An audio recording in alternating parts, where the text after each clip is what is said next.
Сегодня у нас, такой вебинар на тему, карточных платежей. Я, так вдохновился этим всем делом, после, конференции, в которой я участвовал вместе со своими коллегами в прошлом году, что решил даже сделать, такой, вебинар или воркшоп и проводить его периодически для желающих. Ам, так. Зовут меня Павел Габриэль. Кстати, то, что 20 опытов у меня опытов финтех, это не до конца правда. Я посчитал, и там меньше, потому что у меня среди этих 20 лет было 2 года на социальную сеть. Я, потратил или провел. Вот. Но в основном я работал с различными платежными системами, построил кучу всяких платежных гейтвеев, сделал много интеграций. Моя карьера финтех началась, с Минска, с Беларуси. Я работал в компании BPaid, которая еще тогда называлась по-другому. И я предполагаю, что до сих пор, спустя, не 20, чуть-чуть меньше, лет, в кодовой базе еще есть мои строчки. И некоторыми я, наверное, мог бы гордиться, а некоторыми наоборот. Вот. Сейчас я живу, в Польше, в Белостоке. Ам, Работаю, с компанией Move, официально называется Move Financial, и, занимаюсь там, созданием систем для процессинга карт. Также так получилось, что я периодически, контрибьютил в open source, делал разные библиотеки, и, сейчас я являюсь автором и мейнтейнером, Go-библиотек для работы с ISO 8583, которые, в принципе, считаются одними из таких топ, вообще, и топ, наверно, номер один в Go. Есть и такой достаточно сильный и старший конкурент — это JPOS, но ему там, наверное, столько же лет, как мне в всей моей карьере.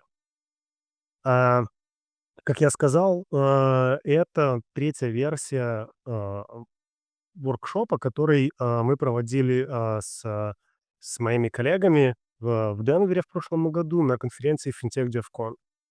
Очень классная конференция. Если у вас есть возможность, а, а, ездить, в Штаты и посетить эту конференцию, очень рекомендую.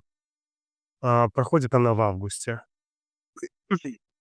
И, главная цель нашего вебинара сегодняшнего — это чтобы после каждого момента, когда вы дотрагиваетесь своей картой до терминала, у вас случался такой флешбэк, и вы такие: все, я знаю, что сейчас происходит.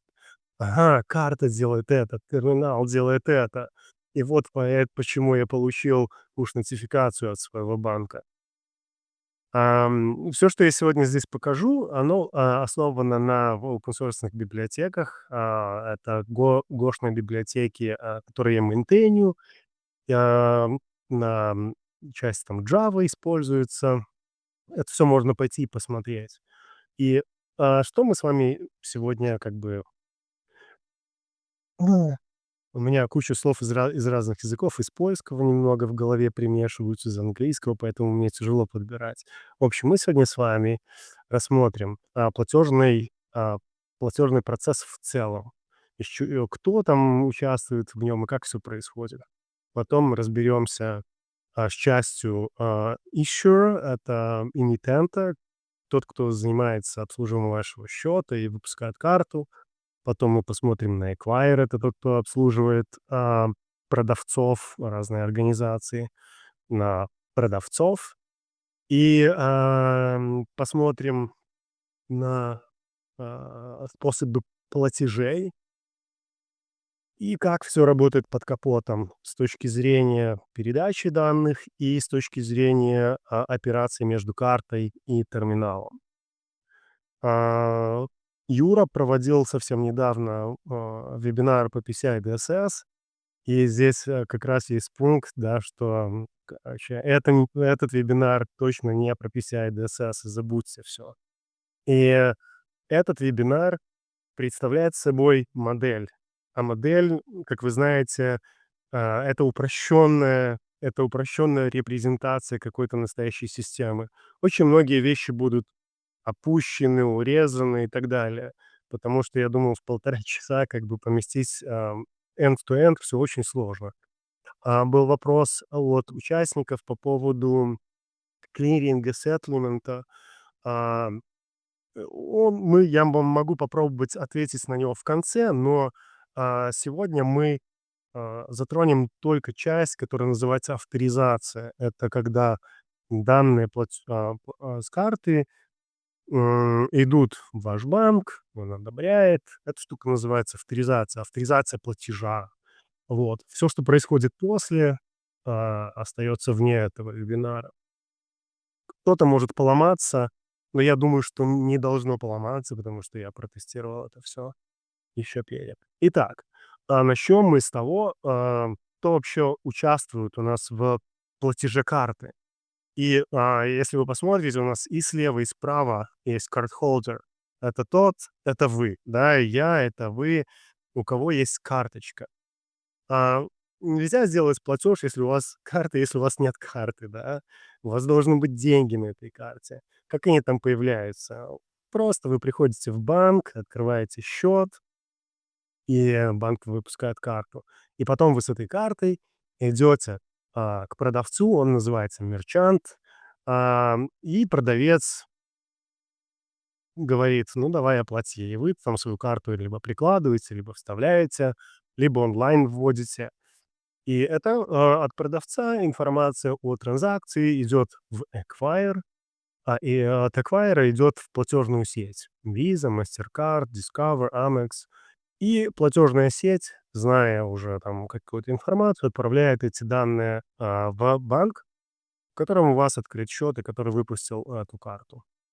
А, вот если там, sequence diagram посмотреть, да, то у нас есть cardholder, он предоставляет данные, для оплаты, данные карточки на платежной странице либо в терминале. Это все переходит к мерчанту, мерчант отправляет к эквайру и так далее. Мы будем просто ходить так по спирали, и чуть все шире, шире и шире. Вот. Ну и, здесь, эмитент, ну, либо одобряет, либо отклоняет этот запрос, и все идет обратно. И вы видите либо в терминале, что все окей, либо, на платежной странице, либо Юра, я не буду читать комментарии, но ты можешь писать. Итак, мы сегодня с вами запустим локально на моем компьютере и эмитента, ишьюра, и эквайра, и штуки для мерчанта. Итак, углубимся в issuer, в эмитента. Как я уже сказал, issuer, занимается тем, что, открывает вам счет, заботится о ваших деньгах, да, пересылает их, принимает деньги на ваш счет и забирает деньги с вашего счета. Естественно, он может выпустить вам карту. Карту можно вообще не обязательно физически выпускать, но ее можно выпустить виртуально. Но, сегодня мы будем выпускать физическую карточку. А, как вообще, сервис, который мы будем крутить, и вы можете считать, в банке то же самое крутится, просто что у них там, в презентации слайдов, наверное, на 500 они объясняют, что у них там крутится, да. На самом деле все у них гораздо проще. Есть некий браузер, и есть пару API-шек, и в принципе все. Вот. А, и давайте теперь мы перейдем в код. Так, мы перейдем в код. Секундочку, я посмотрю, что у меня все есть, да. М, Итак, сейчас, так, скажите, пожалуйста, виден ли код на экране? Видна панель слева, а код пустой. Ну, окей. Почку появился.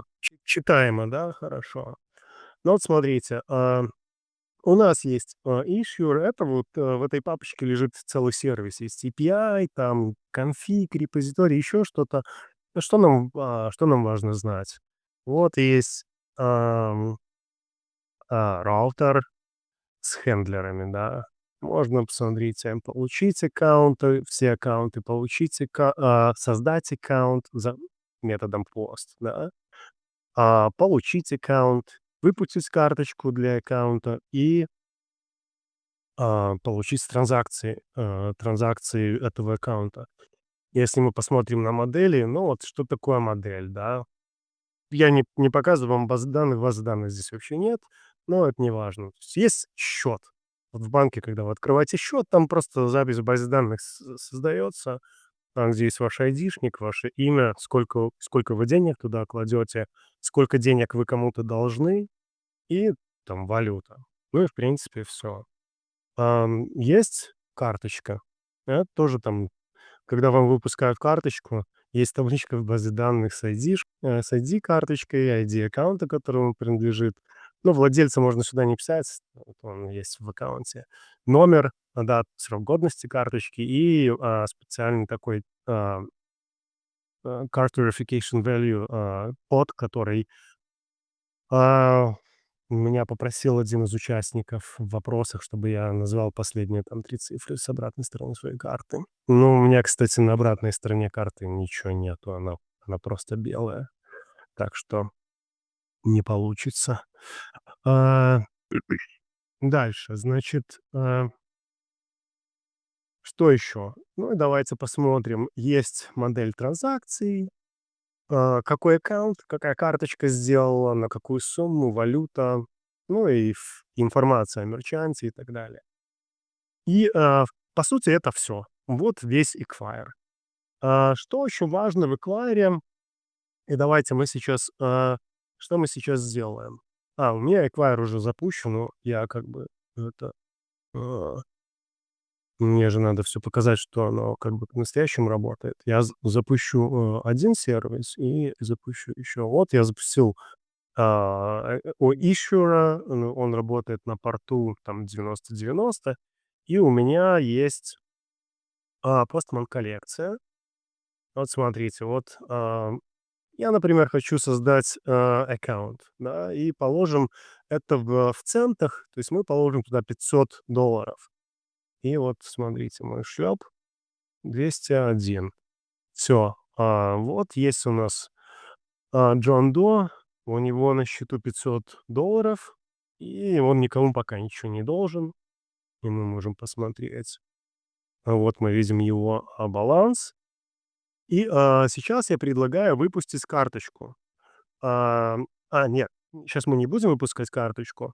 Мы сейчас вернемся в исходный код и посмотрим на одну штучку, которую я вам хотел показать.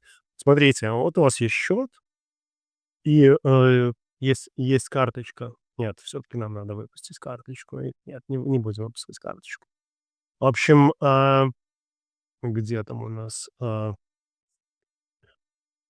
когда ваш банк, в котором у вас хранятся деньги, получает от, эквайра запрос на одобрить ли платеж, что происходит? Вот смотрите, здесь,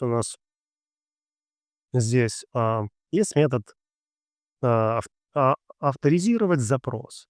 Вот у нас пришел некий запрос, сумма, валюта, данные по карточке, данные мерчанта, ну и какая-то еще штука. И что происходит?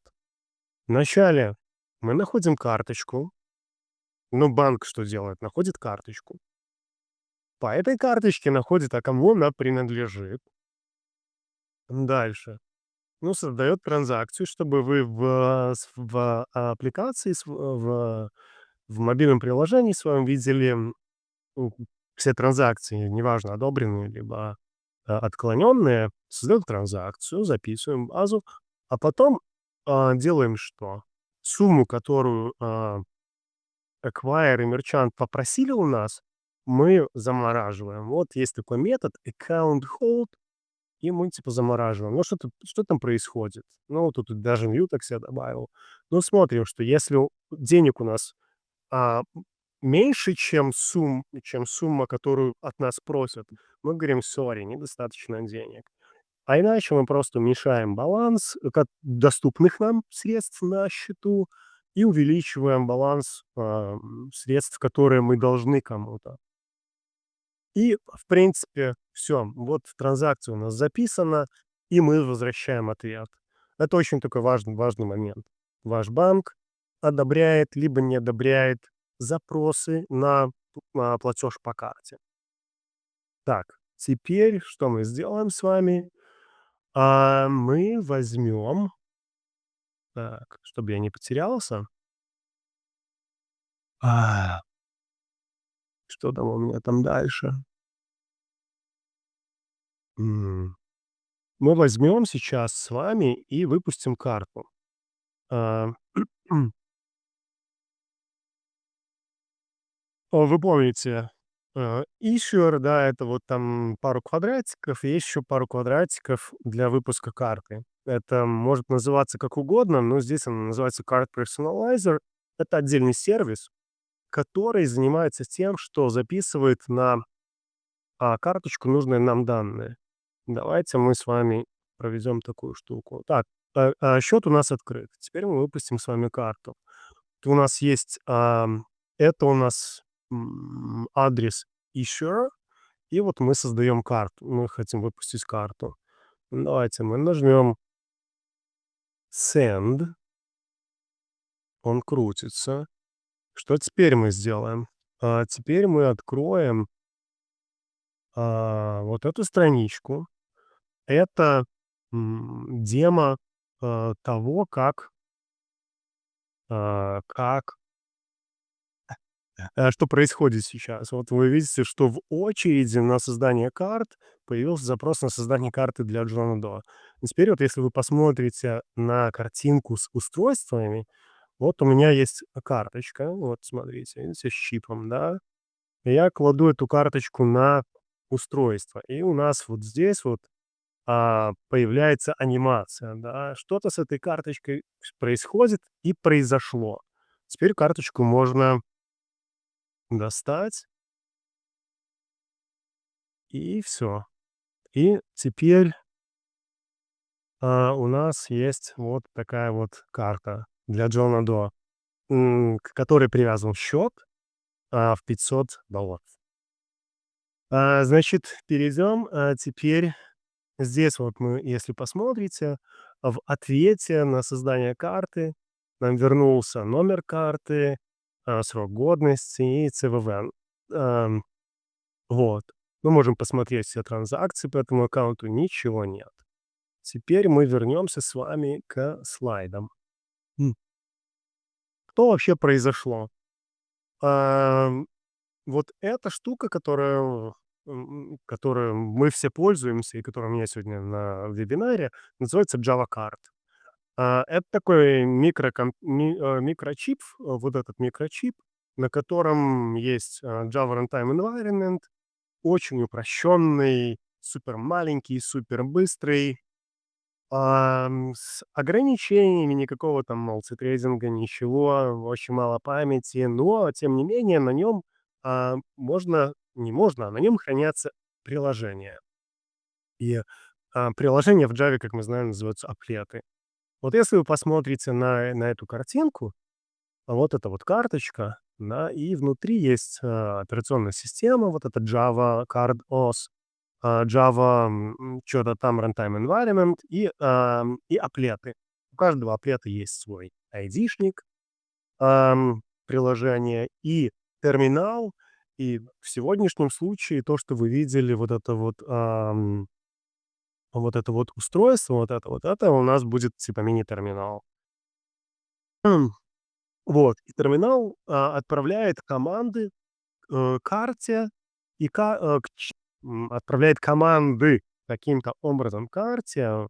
И вот эта Java OS, раутит эти команды в нужный аплет. По сути, а, что происходит? У нас есть на карте аплет, и, внутри этого аплета, внутри этого приложения есть метод процесс, который, получает APDU, это Application Programming Data Unit. Это, ну, некие м,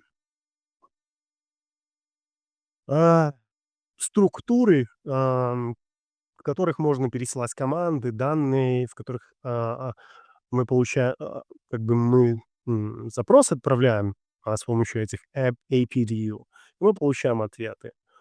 Ам, и теперь, несколько слов еще, что на карточке. Как я уже сказал, на карточке, есть, апрет с идентификатором. И у нашего ответа, который мы туда закачали, вы сейчас посмотрите, тоже есть ID. В каждом аплете хранятся какие-то данные. Они там все время есть. А данные эти, хранятся в особом извращенском виде. Ну, извращенском — это для меня теперь, например, для вас может этот вид казаться извращенским, да. На самом деле это очень классная штука. Это называется, BERT-TLV, Basic Encoding Rules. Это набор правил, по которым, а, вы, даже не зная, что вы получаете, можете работать с этими данными в том плане, что, например, м, есть, есть schema less data, есть данные со схемой, например, JSON, да. Вот у вас есть JSON, у вас есть какое-то поле, есть значение. То есть вы понимаете, это поле — это значение. А есть schema less data, когда у вас, есть данные, но вы еще не знаете, что это, да, и сколько этого, потому что, ну, и глядя только на данные. И вам нужно еще знать схему. Например, протобаф, да. Протобаф вы описываете в начале схему, и потом вы генерируете некий код, который сможет парсить данные, основанные на этой схеме. А с BERT данные кодируются таким образом, что данные представляют собой тег, там есть тег, потом длина тег — это что это, да, некий айдишник, что это за данные, потом длина и потом значение. И если ваша система, например, не умеет работать с какими-то данными, то теги закодированы таким образом, что вы знаете, сколько байт тег занимает. 1 байт или 2 или больше. И, соответственно, вы можете его распарсить, но не обрабатывать. Дальше. Длина точно так же закодирована определенным образом. Вы знаете, сколько байт сколько байт представлена, как бы длина, сколькими байтами представлена, одним или больше. И, если вы не знаете этот тег, и при парсинге вы читаете тег, потом читаете длину, потом читаете значения и просто их игнорируете, если вы не хотите. И вот, я хотел показать примеры. Есть огромная куча всяких этих тегов. И вот это примеры тегов, которые используются в, стандарте EMV и в карточке, и данные на карточке хранятся, в этом BERT-TLV формате. Вот, например, тег 5 да. Где он используется? Он используется на карточке. И, это номер карточки. Ну и там теги вот есть 5F24. Это, посмотрите, это срок, годности карты, да, срок действия карты. Он тоже на карте. У терминалов есть свои теги, у Issuer есть свои теги. Но сильно дальше углубляться мы в теги не будем. М, окей. Ну и давайте теперь мы глянем в код. И значит, наш Issuer, мы выпустили карту. Что такое карта? А, Если вы видите, да, это Simple ENV Applet. И что нас интересует, здесь у аплета этого, который работает на этой Java карт, есть несколько методов. Его можно установить. Вот есть метод install, есть метод там, по-моему, select и еще какие-то, но нас в данном случае интересует метод процесс. Вы помните на слайде метод процесс. Этот метод процесс получает вот этот APDU и с ним что-то делает. В данном случае мы тут его там парсим определенным образом, да, и, есть у этих APD есть класс и инструкция. И в нашем случае, а, мы вот это опускаем. Здесь просто switch. То есть внутри программы у вас есть switch, а, по инструкции. Что мы делаем? И что нас интересует? Read record. То есть когда инструкция — это read record, мы читаем запись. А что такое read record? Вот у нас есть какие-то статичные данные, да, и мы просто вызываем у них, read record и передаем туда наш APDU и куда записать ответ. А вот теперь вот это мы в статичных данных. А то, что вы сейчас видите, это как раз вот этот данные, не зашифрованные, а организованные согласно вот этого BERT-TLV. И здесь вы можете посмотреть, вот у нас есть record 1, и в этом record 1 у нас есть tag 5A. Ну, здесь, например, сейчас говорится, что длина будет 8, раз, 2, 3, 8 цифр. Раз, 2, 3, 4, 5, 6, 7, 8, да. Primary count number. Это для примера. Здесь у нас есть expiration и так далее. То, что вы должны понимать, есть applet, внутри него есть данные. Это просто программа. И когда терминал отправляет команду карте, карта отправляет эту команду аплету, и он просто как-то обрабатывает эту команду и может возвращать какие-то данные. То есть внутри вашего аплета записаны данные владельца карты. Там еще очень много чего записано, но для нашего вебинара важно знать вот эту штуку. И, в принципе, все. Здесь написана такая обертка, которая компилирует аплет и устанавливает этот аплет на карточку. Просто отправляет ему постоянно данные в этот JavaOS. И JavaOS принимает данные целого аплета, он определенным образом сформирован, tab-файл, устанавливает его, запускает метод install у аплета, аплет там себе что-то делает, и все, он там дальше живет. Ну, вот, по сути, вот эта вот вся инструкция — это пересылка данных на карту. И что там еще? Ну и все, мы закончили, и все. Больше ничего. Так, это у нас было с Java Card. Теперь мы можем... Паша, можно вопросик? Да, Вот конечно. только что в чате задают вопрос, а много ли памяти в карточке? Ну, вообще есть разное поколение карт. Ну, смотрите, я точно не помню, сколько там карт. Сколько-то там килобайт памяти есть, да. Есть память, которая там постоянно хранится, да, там энергонезависимая. А есть память, которая динамическая. То есть, например, если вы что-то во время транзакции, аплет может что-то считать, и он, ну, соответственно, в этой памяти он что-то делает. У меня было это на слайдах, я просто это убрал, сколько там памяти. И разные чипы есть. То есть есть разные производители, разные чипы, соответственно, ну, разное, но очень мало, очень мало. Паша, добавлю от себя. Очень мало в размерах классической Java современных компьютеров.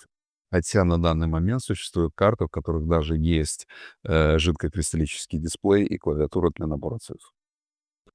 На этой карте есть копроцессор для проведения арифметических операций, для ну, AES, DES и так далее, отдельный, ну, оптимизированный для таких вещей. Крипту они там еще не, не майнят, но при, при прикладывании карты, но, наверное, могут. Итак, значит, с выпуском карт мы закончили. Надеюсь, большего понятно. Давайте теперь перейдем к Acquire. Acquire, его роль. Вообще, как и Emittent, так и Acquire, они могут быть банками, а могут не быть банками, могут быть какими-то финансовыми организациями, у которых есть лицензии и так далее. Но для упрощения мы говорим, что Acquire — это банк.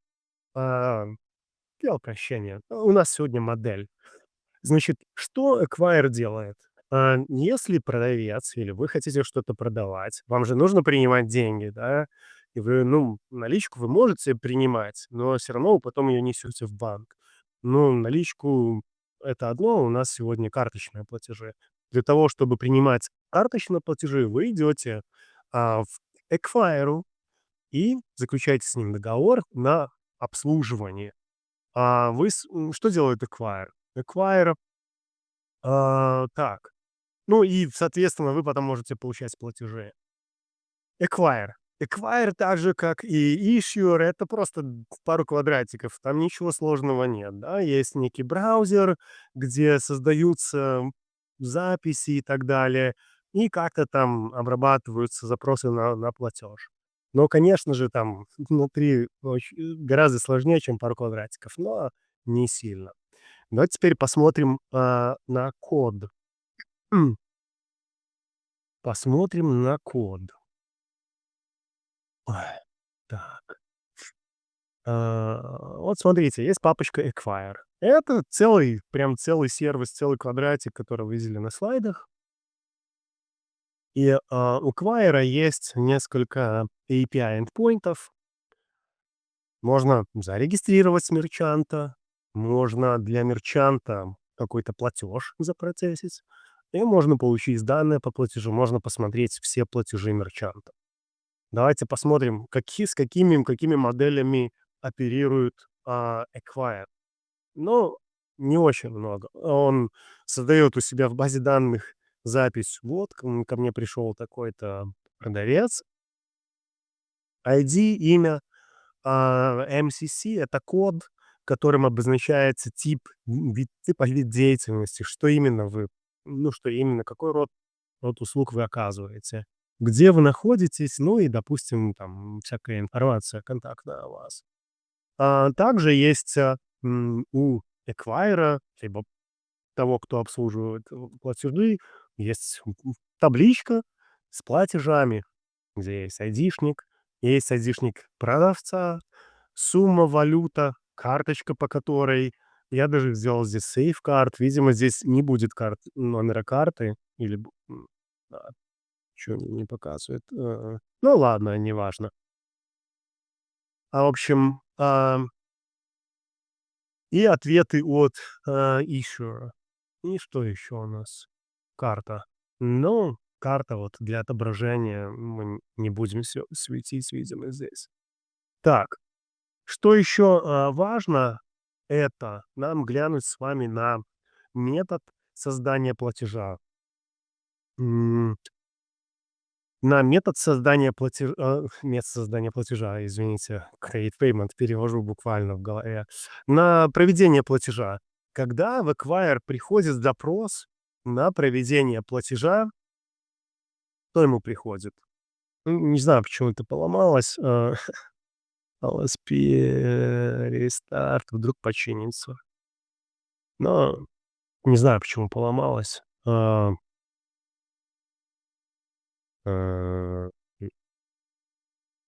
в общем, приходит запрос, в котором есть сумма, валюта и так далее. Что делает Acquire?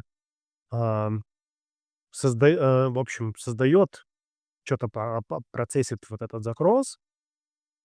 И самое важное, что нам важно, он находит мерчанта по идентификатору из запроса, да, и потом, куда-то там, ну, на самом деле здесь не payment processor, здесь, скорее всего, типа issuer, что-то такое должно быть, да. Нет, даже не issuer, окей, пускай будет payment processor. Он отправляет просто запрос на авторизацию платежа. То есть платеж, есть данные там по карте и мерчант. И в зависимости м, от статуса, ну, что-то происходит, да. То есть он у себя обновляет в базе данных, информацию. Итак, есть API и Acquire процессит платеж. Давайте теперь, пойдем и в коллекцию Postman. И что мы сделаем? Вот у нас есть, здесь API, и мы зарегистрируем мерчанта. То есть Acquire у нас хостится на порту 8080. Кстати, у нас Acquire, наверное, еще не запущен. Да, давайте, вот смотрите, видите, это все по-настоящему. Порт 8080. И в Postman мы отправим запрос. Мы сегодня создаем регистрируем мерчанта для продажи курсов Hard and Soft Skills. Оп, отправили запрос, все у нас хорошо, и нам пришел идентификатор, мерчанта, и он нам понадобится. Так, давайте-ка мы перейдем в слайды. Это понятно, да, то есть вот есть у нас acquire и платежи, запросы на проведение одобрения платежей отправляются в банк, issue. И теперь давайте, на сторону мерчанта перейдем. Что делает мерчант? Ну, он продает, зарабатывает деньги, да. Здесь мы разделяем 2 вида, платежей карточных: card present и card not present. Ам, что такое card not present? Это вот когда вы в интернете оплачиваете, мерчант не видит вашей карты нет. Это называется card not present. А когда вы карточку вставляете в терминал либо прикладываете к терминалу, это называется card present. И, есть, отличие в том, как это все происходит, но на самом верхнем уровне, мерчант отправляет, ну, мерчант либо его терминал отправляет запрос к эквайру на проведение платежа, эквайр отправляет запрос к эмитенту на одобрение. Тот, как мы уже видели, одоб проверяет данные, одобряет и так далее. Теперь мы, сделаем что? Card not present — это оплата в интернете, да, внутри приложений, подписки, покупки на "Амазоне" и так далее. И, что мы теперь сделаем? Мы сейчас с вами, м, поиграем в мерчанта. Так, здесь нам надо, здесь ничего не упадет. Где у нас configs?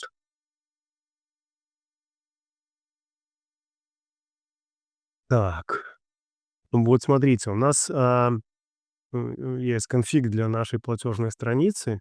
Вот мы сюда, идентификатор мерчанта добавили, и теперь мы запустим наш собственный интернет-магазин, на порту 8095. Давайте посмотрим. Вот смотрите, красота, да? Если кто-то там что-то хочет оплатить, вот у нас есть интернет-страничка. Паша, я тебе исходник этой веб-странички отдам, чтобы ты мог интернет-магазин запустить на вот этой Art and Soft Skill карточках и так далее. Давайте, что мы сделаем? Давайте мы проведем платеж по номеру карты, допустим, вот такому, и 1, 2, 3, 4. Ну, смотрите, отклонено. Карточка невалидная. Ладно, не прокатило у нас. Теперь мы, возьмем, когда мы выпускали карточку, вот у нас есть номер карты. Вот так. Ну и значит, приходим мы со своим номером карты. Так, у нас было $500, кстати, на счету, да. А мы здесь попробуем, ам, я не помню, тут делается, попробуем на 700 долларов сделать. Вот смотрите, недостаточно денег на счету, да, чувствуете, все работает. Ну и теперь, допустим, мы сделаем на, сколько, на 5 долларов. Опа! Транзакция прошла и на 5 долларов, да, и давайте мы возьмем, во-первых, что мы сейчас сделаем? Смотрите. А, мы вернулись в Postman посмотреть информацию о нашем аккаунте.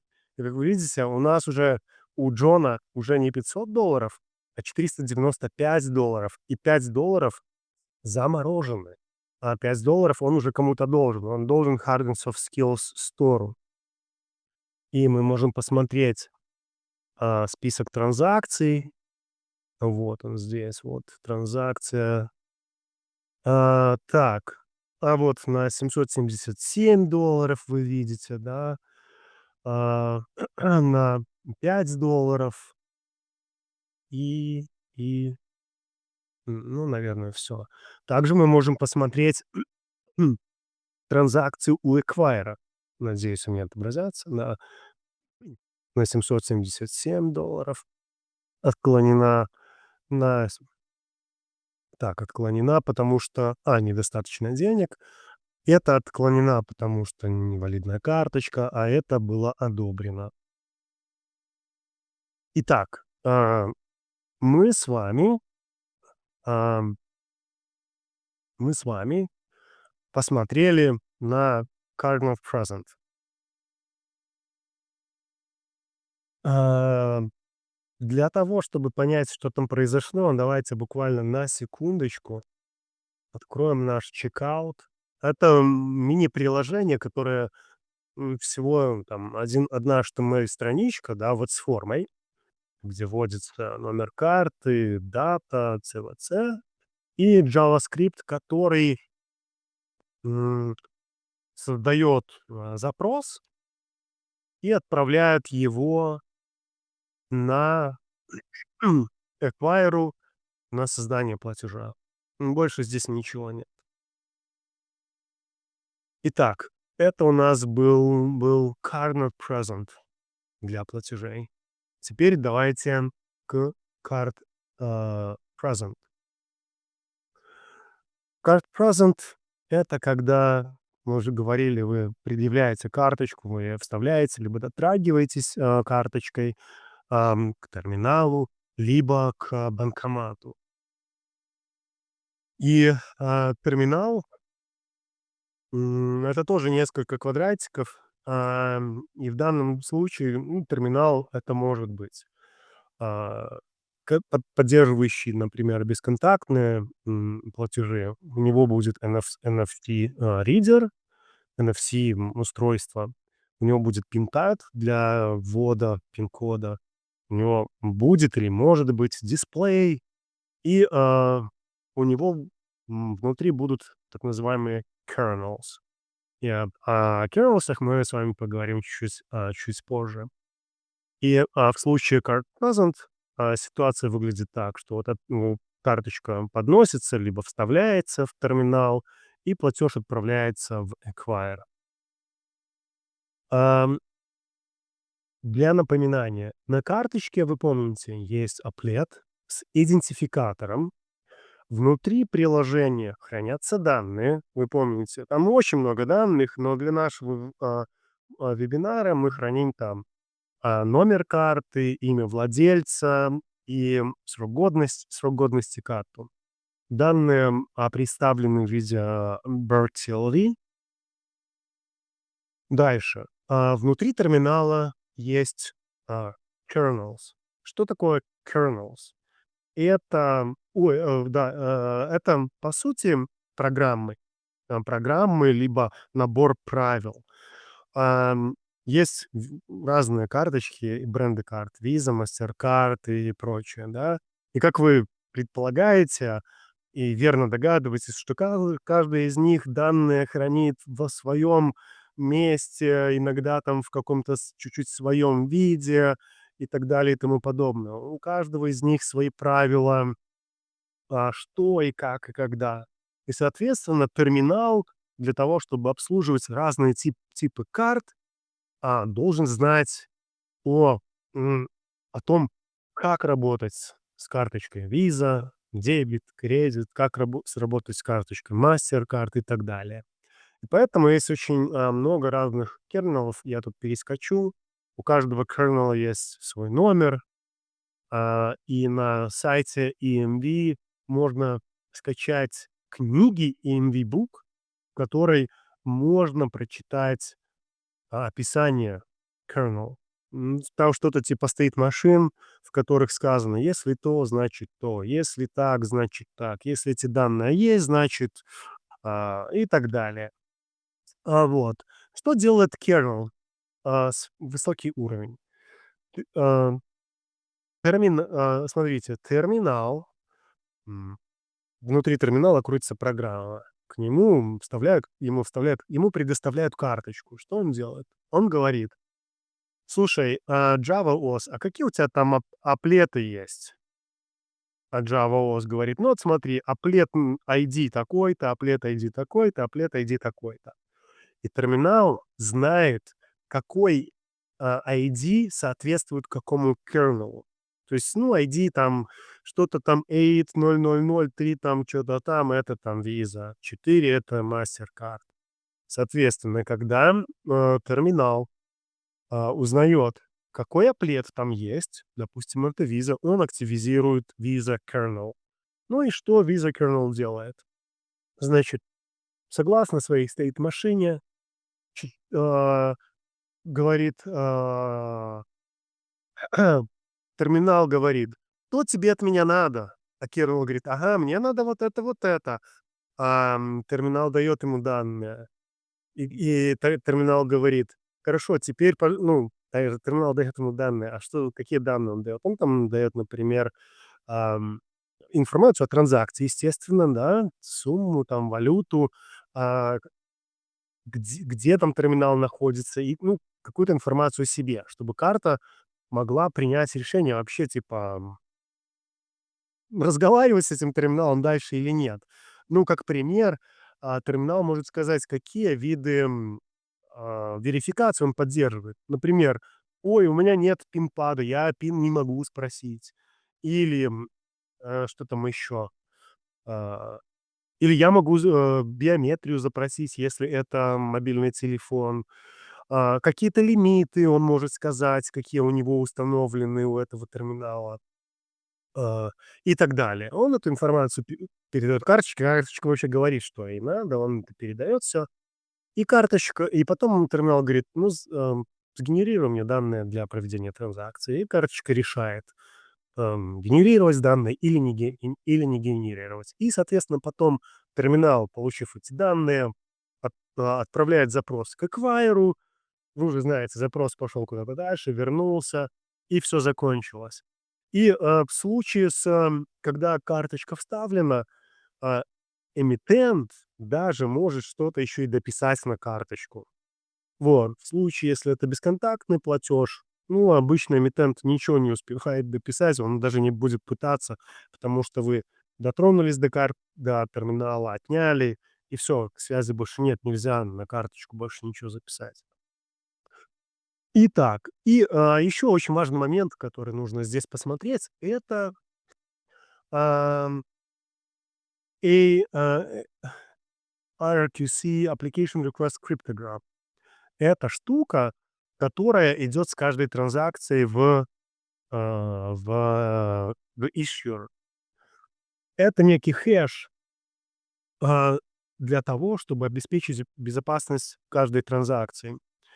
В EMV стандарт подразумевает, кучу всяких защит, и для того, чтобы вам рассказать о том, что это такое, для чего это, ну, надо упомянуть несколько вещей.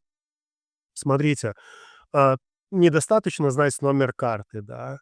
А, терминал, когда разговаривает с карточкой, он просит, чтобы карточка сгенерировала вот эту штуку. На карточке записан ключ. Прям там внутри этого чипа записан ключ, который знает, issuer. И карточка с помощью этого ключа, не прямо там какой-нибудь производный ключ, с помощью этого ключа берет данные, которые у нее есть.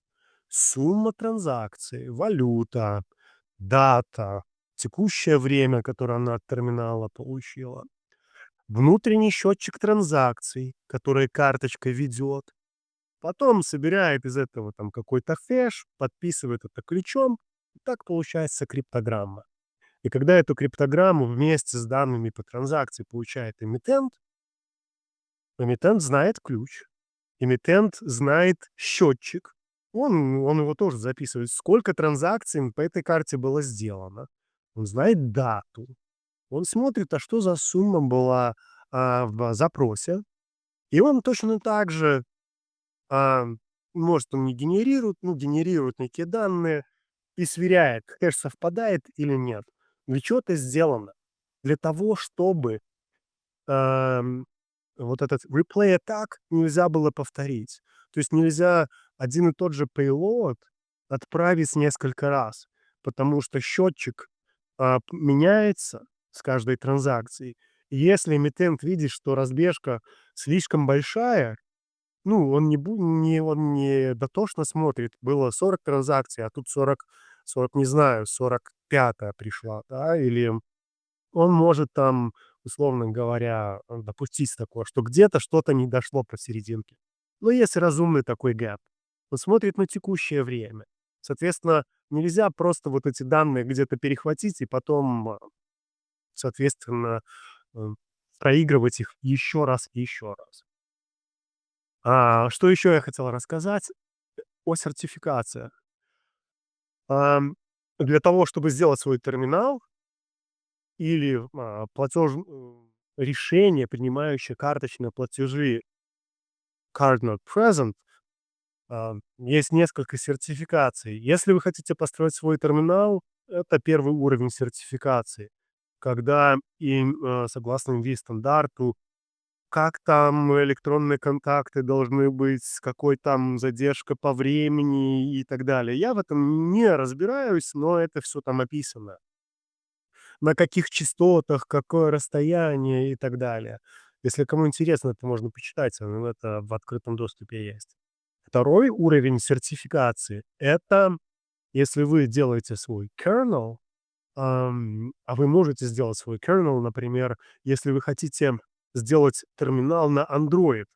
У Android есть NFC, и, пожалуйста, вы можете написать свой kernel, вы можете пройти, несколько там сертификаций, надо быть, но одна из них — это L2 сертификация, и каждый, карточный бренд, у него понятно, что у них своя логика, да, и они будут вас тестировать и сертифицировать индивидуально. То есть, ядро для визы сертифицируется условно визой, но на самом деле не виза. Есть, понятно, компании, лаборатории, которые занимаются тестированием. Есть третий уровень сертификации. Это когда вот уже все полностью решение есть, вы уже проинтегрированы с эквайром, с эмитентом, у вас есть терминал, и, вы должны пройти сертификацию, которая подтверждает, что от карты, через терминал, через Acquire Issuer все данные, которые нужны, передаются для каждого бренда, все ответы обрабатываются корректно и так далее. Это очень долго, дорого, сложно и так далее. Но, тем не менее, люди это делают. И для нашего вебинара мы тоже сделали свой kernel, и мы пока посмотрим на этот kernel. И давайте show me the code. Посмотрим на код. Так, у нас все крутится. И единственное, что мне нужно сделать, ну, не единственное, сейчас, смотрите, мне нужно вот наш мерчант, у него есть айдишник, и мне нужно обновить идентификатор, мерчанта в терминале. Смотрите, у нас есть конфиги. Где эти configs? У нас есть терминал, вот, у этого терминал, естественно, конфигурируется, да, в него закачиваются там и ключи, и информация о мерчанте и так далее и тому подобное. Ну, для вебинара вот мы обновили идентификатор мерчанта, и теперь наш терминал, знает, а, для кого он прогоняет транзакции. И теперь, а, что мы сделаем? Мы запустим терминал. Смотрите, вам нужно обратить внимание вот сюда и на экране. Терминал у нас запрашивает сумму. Ну, давайте $7, в центах. Одну секунду, мне нужно выпустить кота, или иначе он будет мяукать и испортит нам все.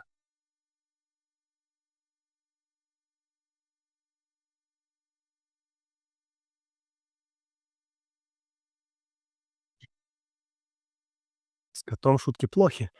Так, значит, $7. И, он говорит: "Ну, давай карту прикладывай". И теперь смотрите вот сюда. Карточка, вот она.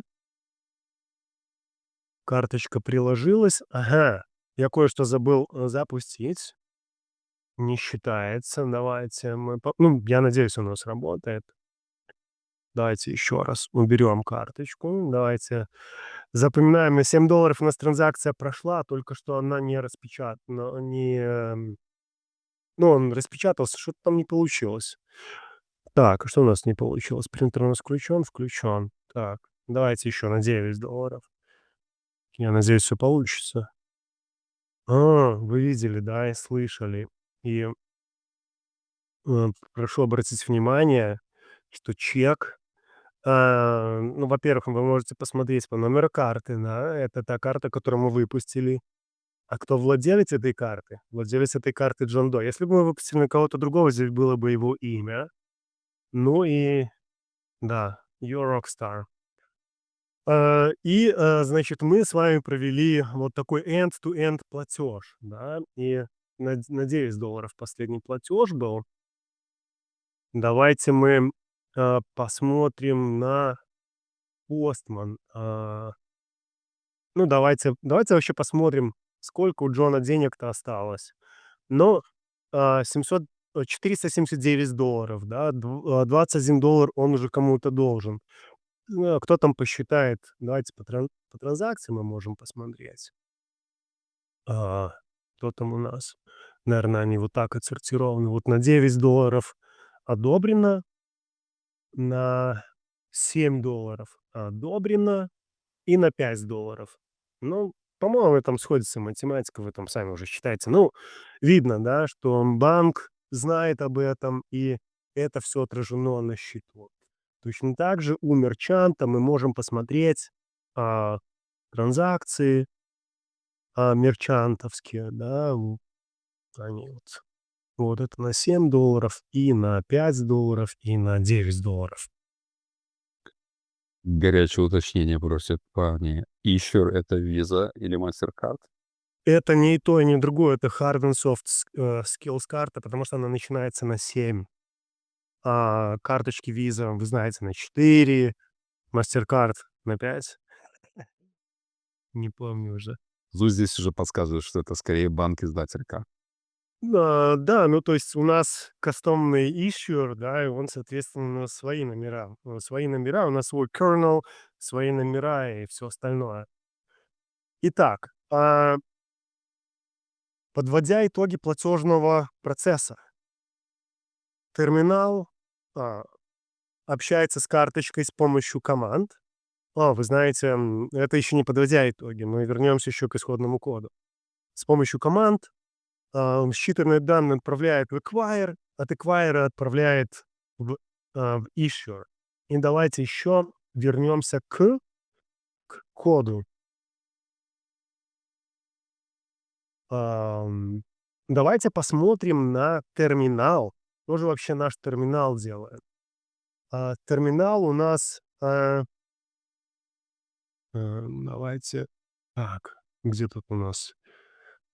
О, что тут у нас? Что тут у нас? Ну, давайте где-то начнем. Ну вот, значит, запускаем наш терминал, он выбирает kernel, kernel еще не выбрался, ладно. Спрашиваем сумму, подключаемся к картридеру. Ну, потому что терминал это отдельный софт. У него есть картридер, там, который читает ну, NFC, либо контактный. Вот, у нас есть картридер, нам же нужно общаться с карточкой. Дальше мы создаем kernel и передаем ему этот картридер. Соответственно, kernel с картридером может уже общаться напрямую. И мы вызываем у kernel процесс. И потом получаем, внутри kernel собираются какие-то данные с карточки, и мы эти данные используем для того, чтобы создать платеж. Создать платеж, мы чуть-чуть это опустим все. Здесь, в общем, JSON request к acquire. Ничего здесь такого хитрого нет.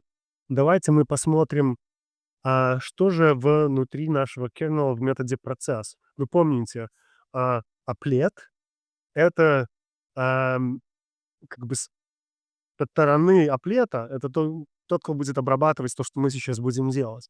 Наш kernel выбирает, ам извините, это не kernel. И это тут шаг немножко неправильный, но неважно. В общем, мы выбираем вначале applet, который нам нужен. И, наш applet имеет вот такой-то ID. Это специальный ID, который мы использовали для нашего вот этого applet, который мы закачали на карточку. В общем, мы выбрали applet, и теперь на карточке этот applet активен. Он готов слушать команды от нас.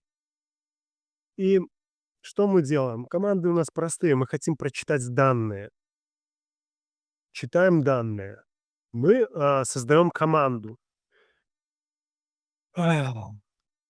Здесь смотрите, что мы хотим прочитать? Мы хотим не углубляемся, мы хотим прочитать первую запись, запись номер 1.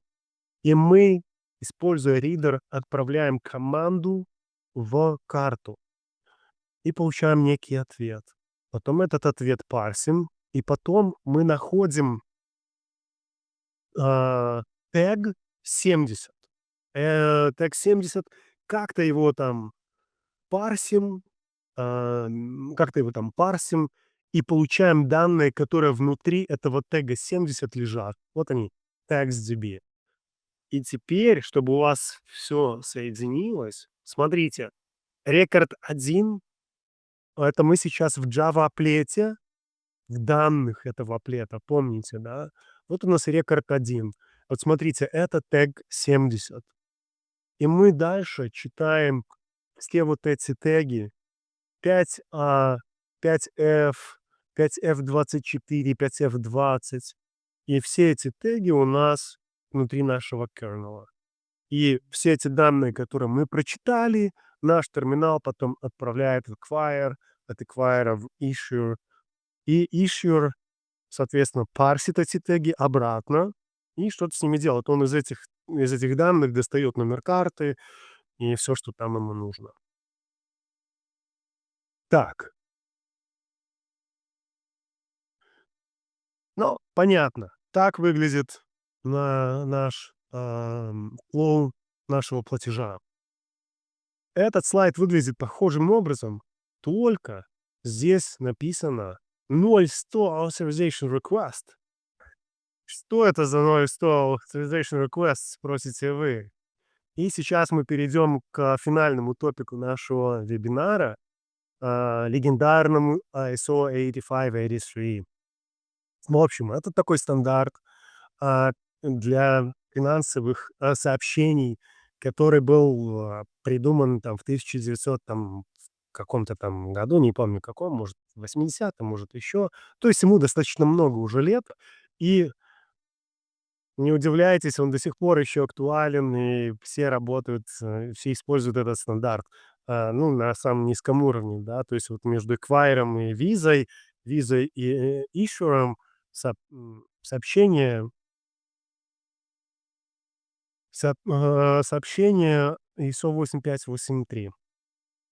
Что из себя представляет сообщение? Это просто набор каких-то таких, как это, аллей, да. Есть штука, которая называется MTI, Message Type Indicator. Это просто, ну, вы можете подумать об этом как типе транзакции, например, авторизация, либо финансовое сообщение, либо, network message и так далее. Хитрая штука в, ISO 8583 сообщениях — это то, что давайте я вам, знаете, что покажу? Я вам покажу, спеку. Но мы называем это спека. Это специальная спека, которая сделана была для конференции, такая play-спека, и сообщение между нашим эквайром и нашим ишером, который у нас сегодня крутится, ам, созданы согласно этой спецификации. Ну вот смотрите, ам, спецификация говорит, что в сообщении может быть вот столько-то полей, да, 1 из 12 полей. Первое нулевое поле — это тип. И в нашем вебинаре это всего лишь один тип. Это авторизация, ну, авторизация платежа. А поле номер 2 это bitmap. 8 байт, но там конвертировано в hex. Поле номер 2 — это номер карты, здесь сумма и так далее и тому подобное. И еще, кстати, сказано, где это поле присутствует: в запросе либо в ответе. И, смотрите, в сообщении не обязательно будут присутствовать все поля.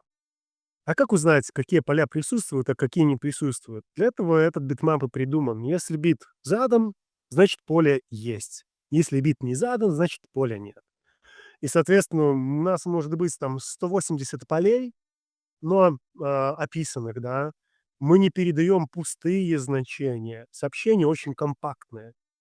И в сообщениях нету, ну, как я уже говорил, нету схемы, то есть там исключительно данные, да, данные, значения и там кое-какие еще данные. И так, что у нас там еще? Ну вот, message fields, data elements. Теперь, как в настоящей жизни acquire и issuers между собой общаются? Ам, по сокетам. Представьте себе, Acquire устанавливает TCP IP соединение и пишет туда данные в сокет и читает оттуда данные. Точно так же Issuer читает из сокета данные и пишет туда данные. Есть несколько вопросов, моментов, которые мы сейчас осветим. Если вы закроете глаза и представите сокет, в который пишут данные, кто-то вам шлет сообщение. И вы должны эти сообщения разобрать. Вы читаете данные из сокета, но вы не знаете, как это разобрать. Глаза можно открыть. И как разобрать вообще, что там происходит в этих данных? Первая штука, и у нее даже есть название, называется binary framing. Заключается в том, что согласно вот этой спецификации, даже не согласно этой спецификации, Visa, Acquire, Visa, Issuer договариваются между собой. Ты знаешь, я тебе буду слать данные, и первые 2 байта скажут тебе длину сообщения. И ты такой: "Отлично". И когда ты, открыв глаза, читаешь из сокета, ты читаешь 2 байта, понимаешь длину, например, 200 байт. Читаешь из сокета 200 байт, и это твое сообщение, которое передано тебе из космоса. Ты читаешь это сообщение и начинаешь его парсить. И давайте мы сделаем сейчас следующую штуку. Ма-ма-ма-ма-ма. Так, тут что-то поломалось, конечно. О, вот это вот сообщение мне нравится. Э, я просто в логе, записал сообщение. Так, и что мы сделаем с вами? А, так, ну, во-первых, я-то знаю, считайте наизусть. Вот это вот наше сообщение. Оно вот прям должно быть прочитано из нашего сокета. Но здесь нету длины. В логе мы просто записали сообщение, а в сокете еще был заголовок с длиной. Вот смотрите, если мы, перейдем сюда, как же это мне так сделать? Давайте попробуем, сделаем вот так. О, отлично, оно получилось. А, Смотрите, у нас первое идет, да, 4 байта — это у нас MTI, отлично. Потом у нас 8 байт bitmap, но он в хекс. И здесь у нас он отображен, в виде хекса, но это на самом деле, 8 байт. Потом у нас идет primary count number. И смотрите, номер может быть разной длины. И мы не знаем, сколько, какой он. И поэтому в ISO 8583 есть такая штука, когда ты можешь, а, когда спецификация оговаривает, что для поля номер 2 в начале будет 2 байта, в которых сказана длина данных. И вот смотрите, 16 — это длина данных, Вот наш номер карты. Раз, 2, 3, 4, 5, 6, 7, 8. Да-да-да-да-да. Так, ну и, наверное, считайте, пожалуйста, мы сделаем 16 вправо. Окей. Думаю, вот так, наверное. Да. Да или нет? В общем-то, мы на этом можем остановиться. Ну, то есть мы не будем парсить все сообщение. То есть мы запарсим, какой там номер карточки у нас был, заканчивался. Да, вот так. Короче, вот так. Следующее, что идет, это 3 поле, это amount, да, 6. Вот у нас раз, 2, 3, 4, 5, 6 и так далее. И каждый эмитент парсит каждое сообщение таким образом. И штуку, которую еще я вам хотел показать для того, чтобы, ну, совсем уже все сошлось, все звезды.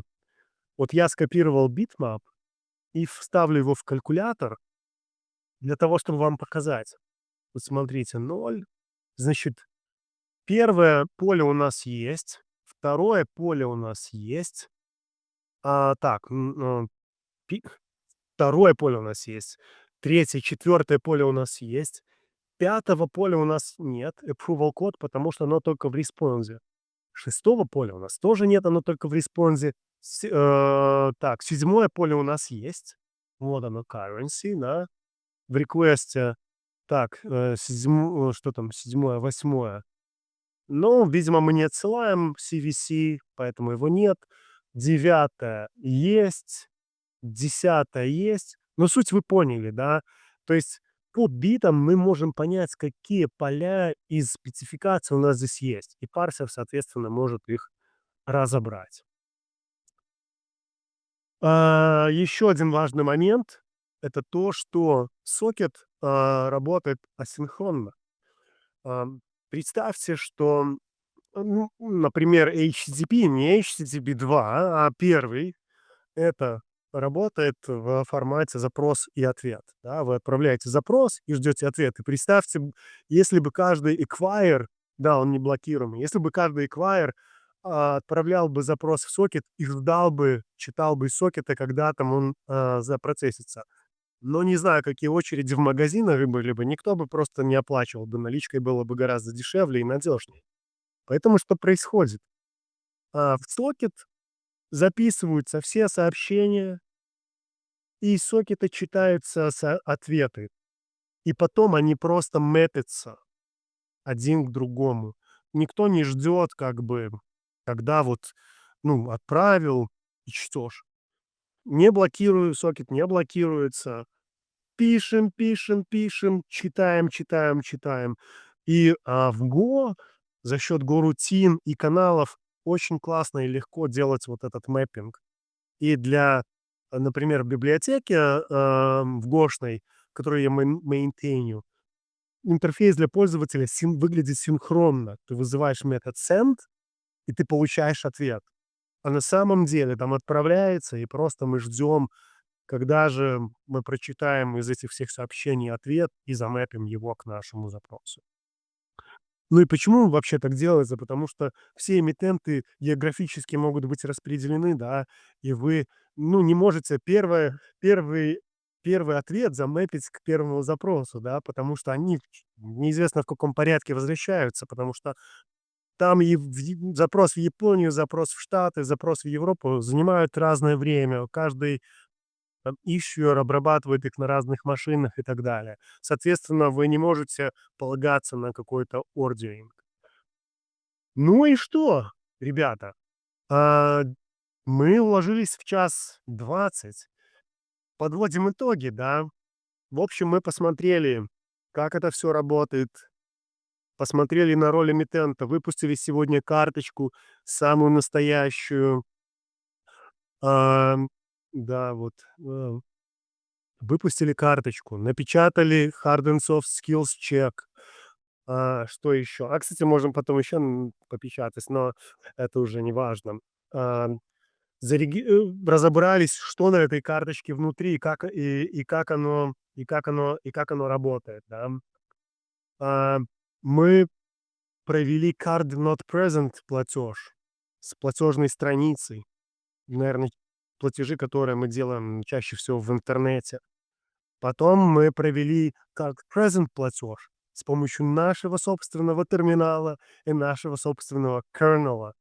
И копнули в ISO 8583, чтобы плюс-минус понять, как данные передаются вот этим олдскульным 40-летним способом, который до сих пор актуален. И спасибо вам большое за внимание. Ам, Пожалуйста, готов, услышать ваши вопросы, и потом мы еще, пройдемся по вопросам, которые, были заданы при регистрации.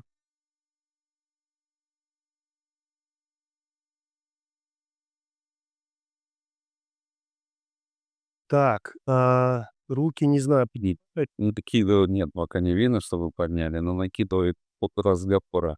Могу Сейчас, Саша, подожди, мы с Да что-то у меня тут мы с Дашей договаривались, что она будет сбрасывать вопросы. Я не знаю, ну, может, она сбрасывала, может, не сбрасывала. И по Там там очень много вопросов было периодически, но на них отвечали там иногда сами. участники. Да-да. Поэтому, честно говоря, Я могу эти подтапливать, я записал отвеченное. Ну, вы Стасикс, а что будет, если карта на себе что-то сохраняет и не успеет из-за потери питания? Хардварный вопрос. Да, ну ничего не будет. Но смотрите, карта, а, обновляет там какие-нибудь лимиты, счетчик, но не обновит она их, ну ничего страшного. Вот и все. Ну, как бы, ам, смотрите, честно говоря, ну, я точно не знаю, да, то есть эмитент, когда получает данные, возможно, он может получить какие-то данные о версии чего-то там на карте в том числе. И, соответственно, он будет знать, надо ли обновлять что-то на карте или нет. И если вот что-то там не обновилось в связи с падением питания и так далее, он это повторит.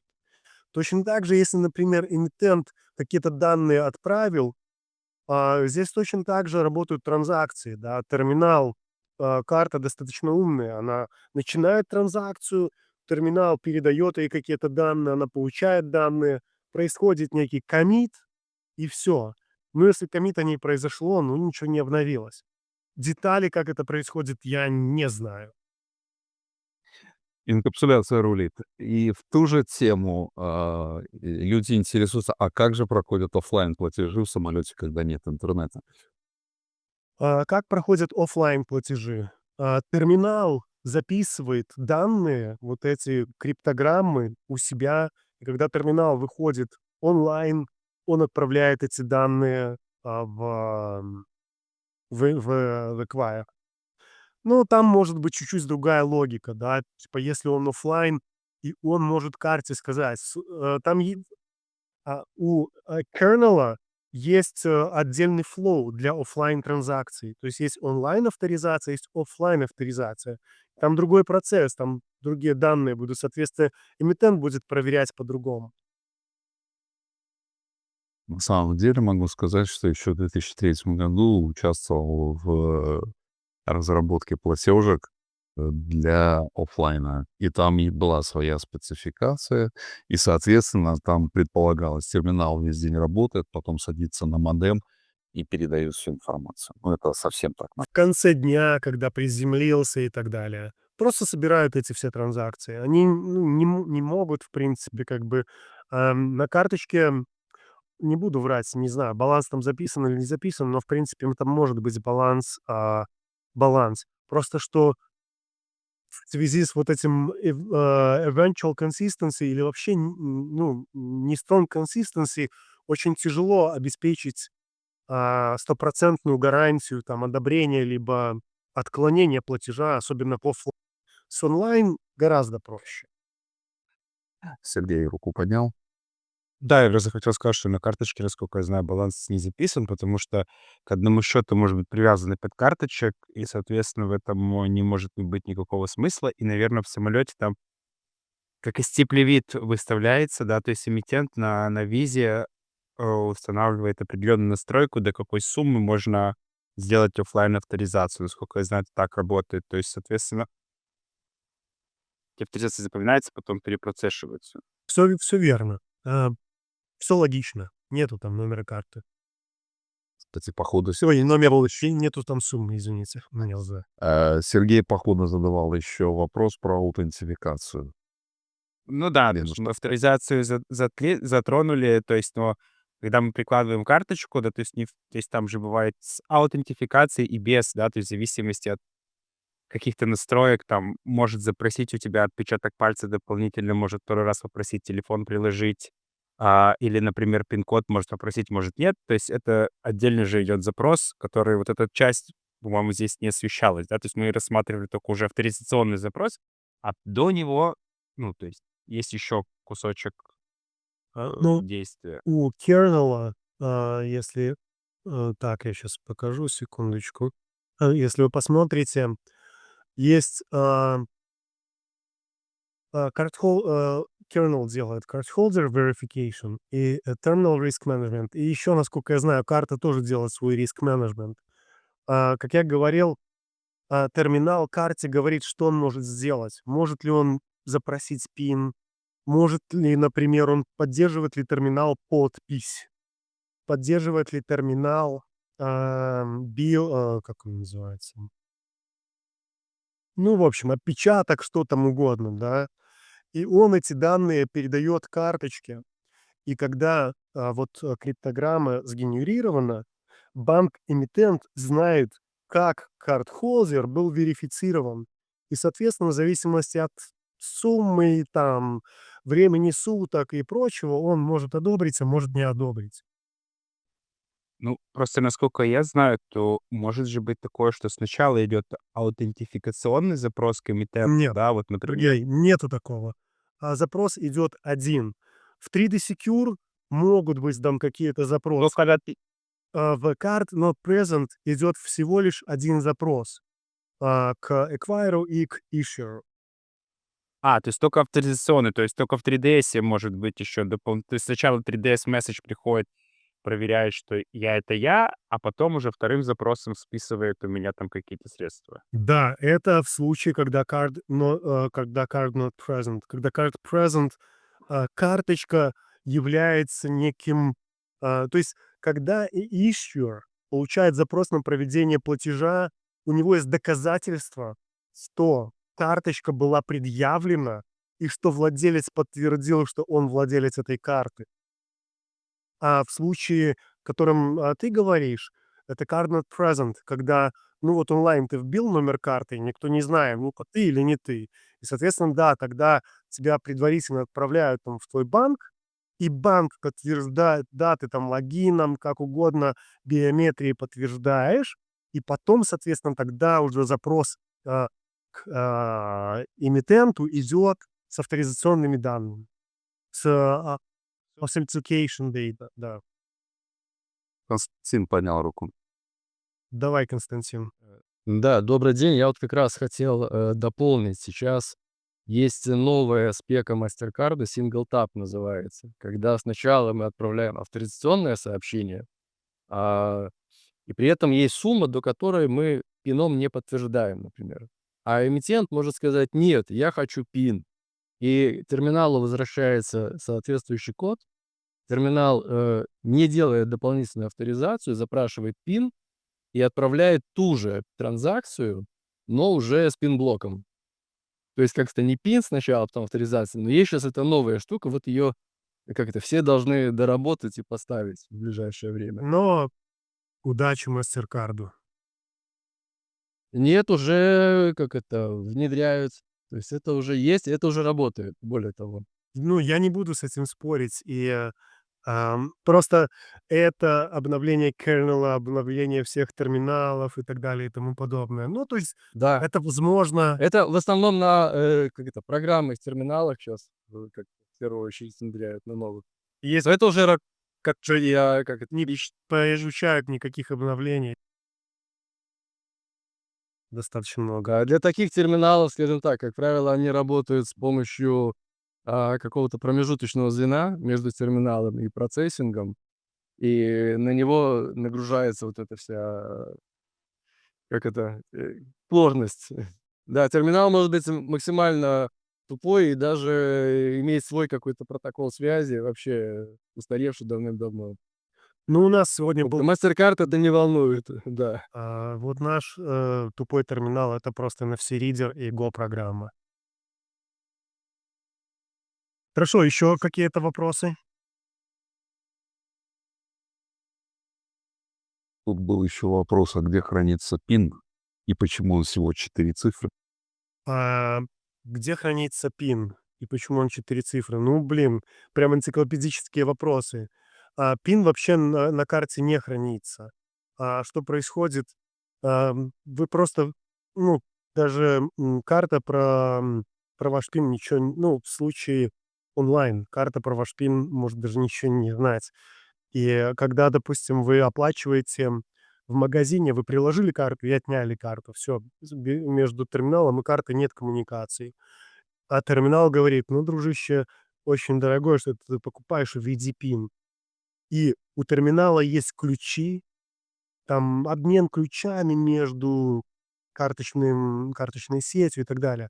Терминал, запрашивает пин, получает там пин-блок, шифрует, шифрует его и пересылает это в Acquire. Acquire перешифровывает ключами другими, а, отправляет это дальше. И в итоге, issuer получает данные и может сравнить, совпадают они с данными пина или не совпадают. Я бы тут, наверное, еще добавил про 4 цифры. Как мне кажется, это legacy. Точно так же, как выпуклые буквы на пластиковых картах. Да. Кому интересно загуглить, почему буквы выпуклые на картах. Так, Павел отлучился. У кого-то еще есть вопросы?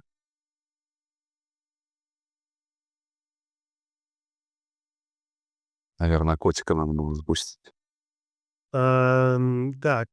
Так, смотрите. Рука еще поднялась. Саша, давай. Да, спасибо за интересный рассказ. У меня вопрос про 20 лет в финтехе. Не надоело еще? Интересно. Почему?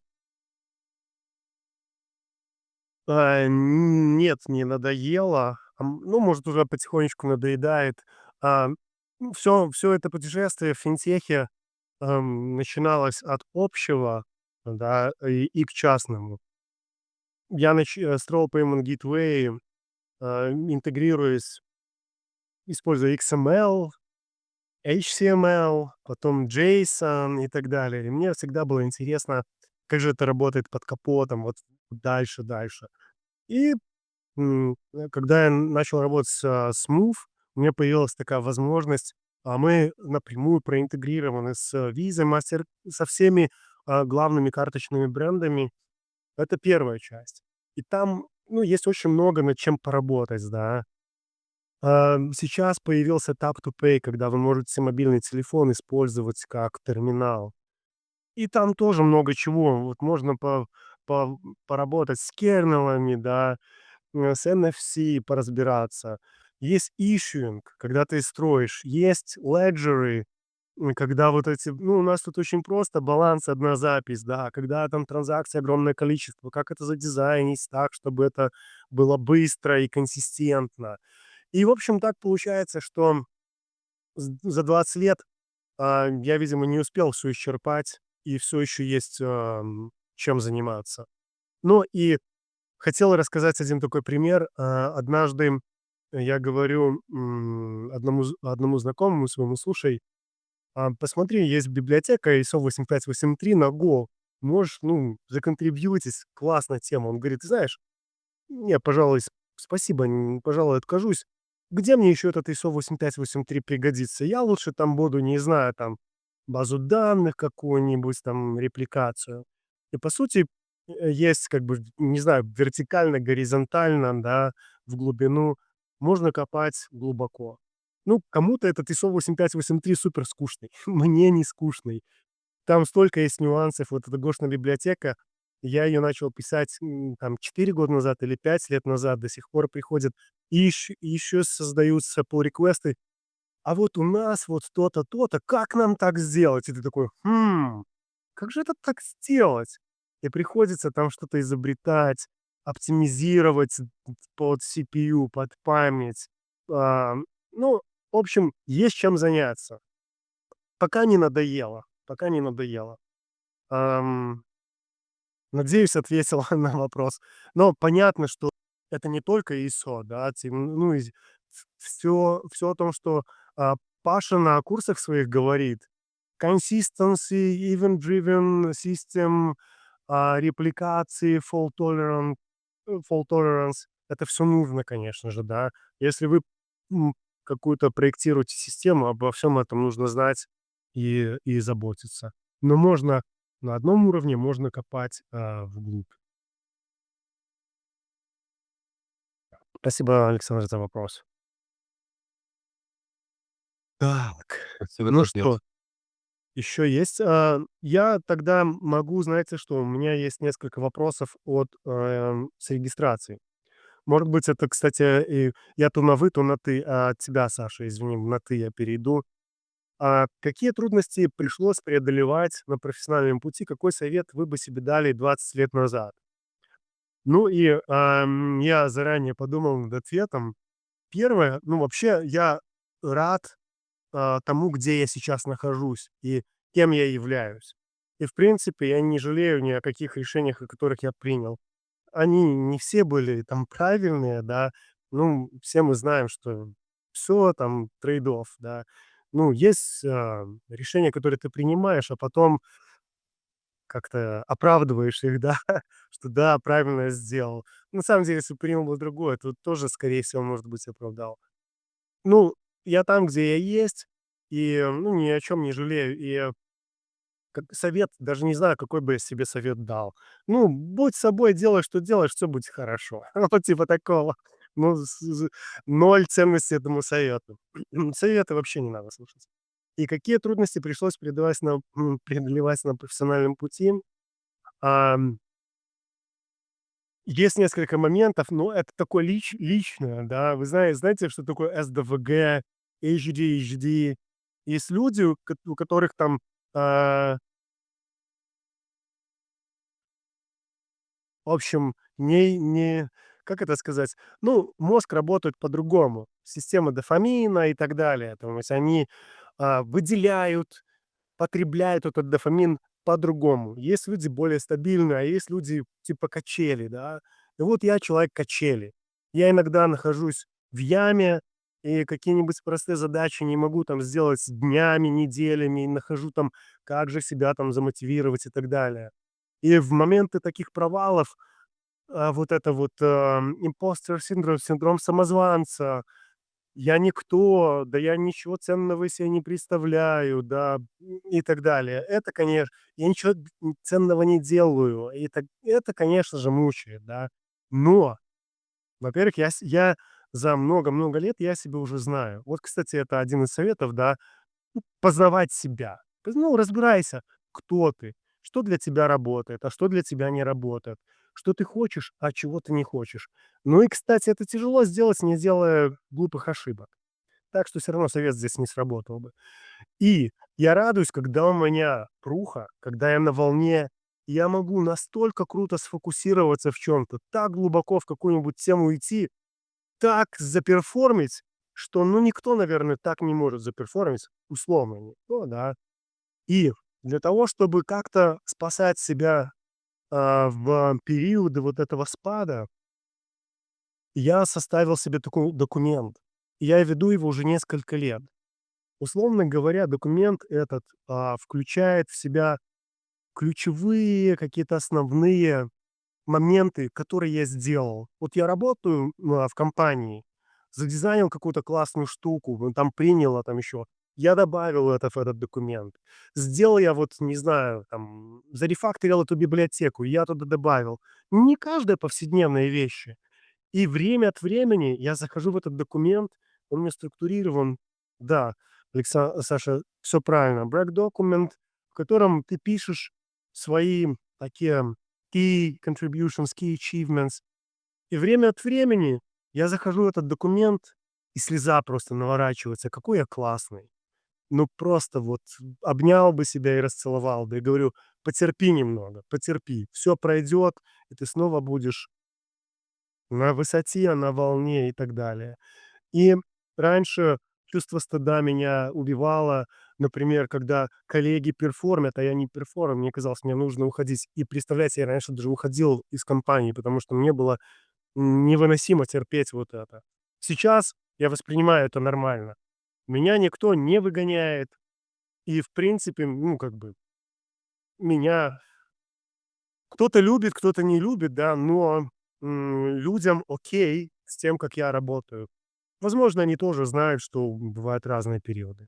Это, извините, так долго заняло на один вопрос ответить, но я буду краток со следующими. Второй вопрос. Уязвимости токенизации, например, NFC-гейты и как с ними работать. Я так почитал, о чем это.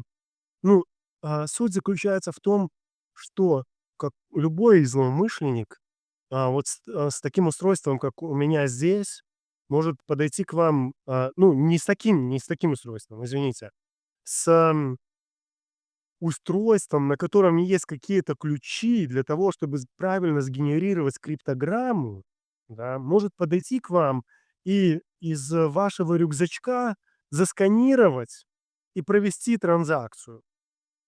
Ну, наверное, на практике я просто этим не занимался, да. Наверное, что-то такое возможно. Я думаю, что это, крайне, м, маловероятно. Ну, почему? Потому что вот эти все криптограммы должны быть подписаны. Но для того, чтобы, например, прочитать ваш, а, секунду. Если, вы боитесь, что вашу карточку кто-то сосчитает, вам нужно купить специальную такую, штучку, кошелек, который не блокирует NFC, блокирует эти, поля, и в принципе все. Что я думаю про 3D Secure V2? Есть ли в этом смысл или достаточно просто всегда запрашивать код авторизации? Ну, такой вопрос. Во-первых, это про Card Not Present. И 3D Secure V2, мне кажется, хорошая вещь. Там практически никаких редиректов в определенных случаях. Иногда есть и редиректы. Давно с Card Not Present не работал. Каких-то особых вещей не скажу, но мне кажется, что имеет смысл. Из того, что я знаю, это лучше, чем то, что было. Как связана валюта BIN, авторизации, клиринга и сеттлмента, как проходят взаиморасчеты? А, я бы опустил этот момент, этот вопрос. Можно у Клода спросить или у чата GPT, он точно все расскажет. Рада снова увидеть. Вика, я тебя тоже очень рад видеть. Переход в бэкэнде с одной интеграции с платежной системой на другую. Как закладывать эту возможность при разработке? Насколько отличаются интеграции разных решений? Я думаю, что не открою здесь ничего нового. Просто вы строите какую-то абстракцию поверх вот этих всех интеграций, да. Принимаете там номер карточки и что там, сумму, и, ну, вот какие-то, да. А потом у вас есть адаптер, не знаю, как угодно его вы можете назвать, который конвертирует вот это все в нужный вам формат. И, в случае Card Not Present, извините, в случае Card Present там нету никаких редиректов, там все относительно просто. Запрос, ответ. Вот. И адаптерами это все решается. Как ловить ошибку отказа системы из-за проблем на стороне банка? Ну, непонятно, какая ошибка. Ам, Если, например, отправили сообщение и, не знаю, не дождались ответа, еще что-то. Отменяем транзакцию, да, чтобы не было списания. Если, ну, что там, банк, ну, сетевые разрывы, еще что-то, ну, понятно как. Да, то есть, там несколько этих сокетов устанавливается, не один, а там 2, 4 или, ну, сколько вам даст, виза, столько у вас и будет. Ам, Есть какие-то данные от системы платежей виза, в скобочках, которые не участвуют в транзакции в момент покупки, но в дальнейшем могут обрабатываться в аналитике? Например, банк получает от виза какие-то характеристики клиента, чтобы рассчитать кредитный рейтинг или что-то такое. Мне о таком неизвестно. Ну, то есть напрямую, в процессе платежа ничего такого не приходит, потому что я работал как на стороне эквайринга, ам, приема за платежей и отправку, например, виза, так и на стороне, эмитента, когда мы выпускаем карту и одобряем запросы. Ну, кто-то там написал MCC, вот этот код, данные о мерчанте. Есть несколько уровней данных, которые можно передавать в запросе, но, насколько я знаю, это данные о, вашей шопинг-карте, например. Что вы туда положили. Как это используется потом, ну, я не знаю. Ну и последний вопрос. Подскажите 3 цифры на обратной стороне вашей карты. Это, кстати, не последний вопрос, и мы его пропустим. И Да на него то ответили в самом начале. Их нет. да. Ну и 1, 2, 3, 4. Так, и на вебинаре у Юры были вопросы, которые заредиректили мне. Если делать сейчас процессинг, например, электронный магазин или банк, какой бы стэк выбрали? Ну, во мне в этом при ответе на этот вопрос во мне борются 2 человека: прагматик и романтик.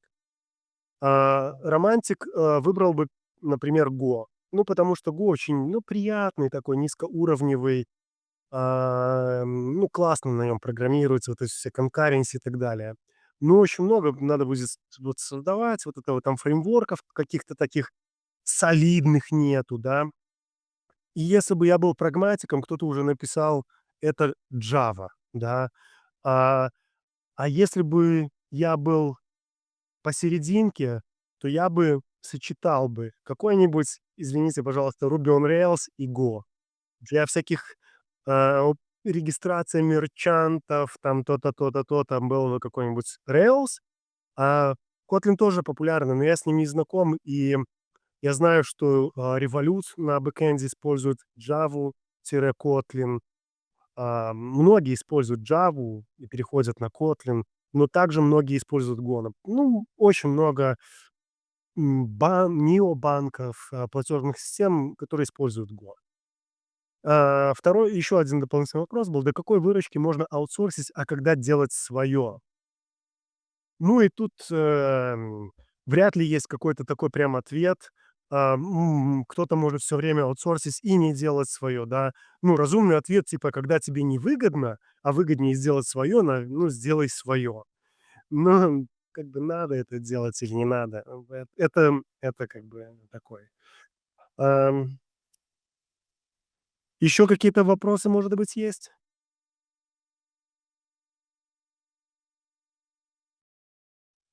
Меня был вопрос, интересовал. Да.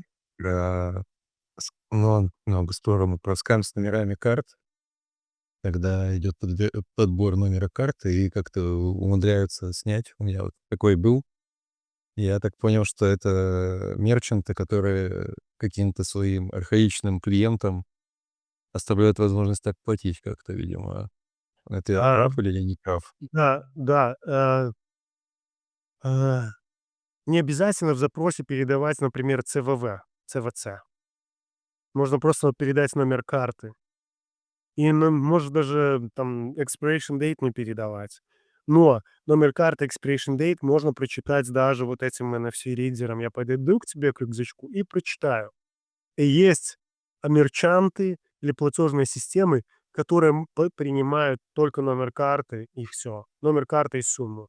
Дальше уже зависит от твоего эмитента, одобрит он такое или нет. Там можно что то намешать, ну, чисто теоретически такое возможно. Они, скажут: Да, "О, это наш там card on file", там что-нибудь еще там. Чисто теоретически такое возможно. Но, да, я а, это и мерчант как бы попадает, да, на такое. То есть, ну, оно не продлится долго. мгм. Ну, у меня такой был скам в прошлом году. Э, По-моему, этот, как он, Facebook, рекламный был, соответственно, мерчант, и потом через запрос в банк откатили. Но я удивился, что такое еще бывает в дикой природе. Бывает. Ну что, мы практически 2 часа. Мне кажется, это, я не знаю, я не на всех, вебинарах был. Достаточно уже времени. На вопросы мы все поотвечали. Рад был, повидаться, познакомиться, поделиться знаниями. Ам, Павел, наверное, последний вопрос вот прямо сейчас в чате. да, давай. Классический ныне вопрос. AI заменит тебя и нас? А, ну, зависит от того, кто ты, да. Может, тебя и заменит. Я надеюсь, что меня заменит еще не скоро.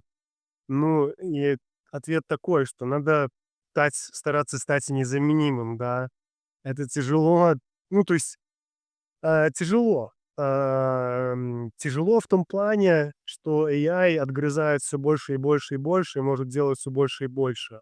Пока картинка складывается такой, что все равно системные знания нужны.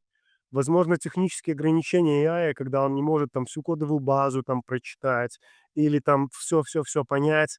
Но все равно есть какие-то вкусовщина, да, opinions, когда можно сделать так, можно так. И кто его знает, как и я это будет делать. Ну, в принципе, наверное, когда-то заменит. Ну, я думаю, что когда-то заменит. Когда это будет? И вообще, будет ли цель вообще заменить?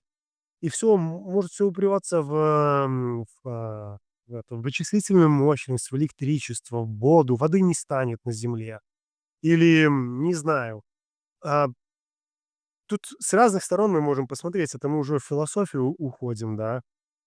Сейчас столько софта создается, который вообще, ну, вообще, может быть, не нужен даже никому. То есть и хайп есть, все там пишут свои там CRM-ки, ноут-тейкинг программы и так далее. Да 100 лет они не нужны.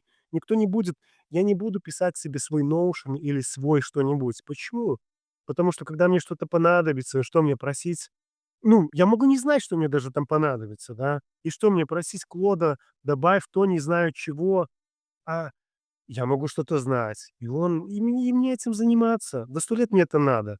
Я пойду и выберу одну из лучших там систем, которую делают. Не нужны эти 100 чего-то или тысячи там этих систем трекинга еще. Они конкурируют с друг другом и так далее.